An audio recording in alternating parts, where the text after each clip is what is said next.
हमारे चैनल सूरत गुरुकुल को सब्सक्राइब करना ना भूलें और बेल आइकन पे क्लिक करें। संवत 1884 वर्ष रे वदी श्रावण मास दिवस रे रात्रि समय श्रीजी महाराज रे गम गढ़पुर मध्य विराज रे दादा खाचर तणे दरबार रे निज उतारे विराजा मोरार रे सर्वे श्वेत वस्त्र धारण करी रे आगे संत भक्त नी सभा भरी रे दीनानाथ भट्ट प्रश्न पूछाय रे काळ ते तो प्रभुनी शक्ति होय रे कर्म तो जीवे करा होय ते छे रे पण स्वभाव वस्तु गते शू छे रे पछी श्रीजी महाराज बोलिया रे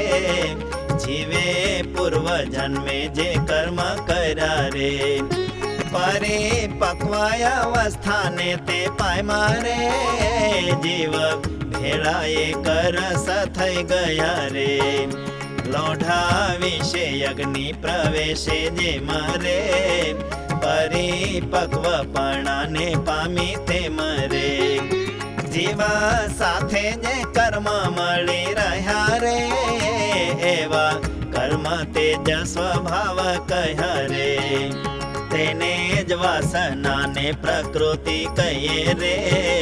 पछी मुक्त मुनि प्रश्न पूछाए रे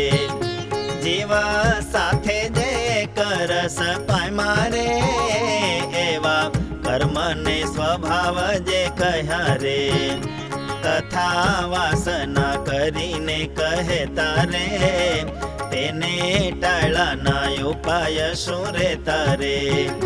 पछी बोलिया श्रीजी महाराज रे वासना ने टाळानो ए उपाय रे आत्मनिष्ठाए सह प्रभु विषे रे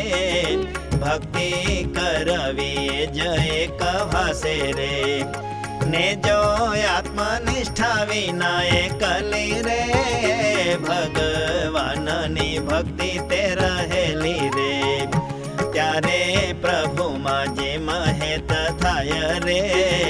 बीजा पदार्थे पण थई जाय रे भक्ति आत्मनिष्ठा सहित थाय रे जे वासना टाळानो उपाय रे अने आत्मनिष्ठा वाळा ने सोय रे भूंडा देश काळनो योग थाय रे तेने यज्ञानी पेठे क्षोभ थाय रे पण साजीवार ते टके नय रे तेने यज्ञानी पेठे क्षोभ थाय रे पण साजीवार ते टके नय रे इति श्री सहजानंद स्वामी प्रबोधिते अध्यात्मशास्त्रे श्री वचनामृत सद्ग्रंथे गटड़ा अंत्य प्रकरणे स्वभाव प्रकृतिर्नाम 20तमं वचनामृतम्।